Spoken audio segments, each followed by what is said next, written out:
And you probably will identify some tribes who are doing extremely well compared to other tribes in your country. The Igbo tribe in Nigeria are doing extremely well. In fact, their culture is different, their dressing is different, everything is different, and they're doing extremely well. You see, when you go to the north of Nigeria, you see what the richest person, maybe one, two people. No, not in the Igbo culture. It's not like that. And it's so beautiful. It's just so beautiful. So I'm trumping for Nigeria as they celebrate their anniversary, and I'm trumping for the Igbo people, the Igbo community. I want to encourage you guys to keep pressing and keep pushing. God put you in Nigeria for a reason.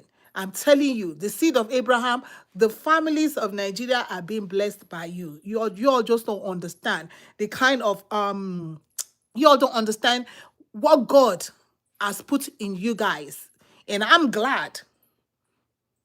The broader Igbo community is highly educated.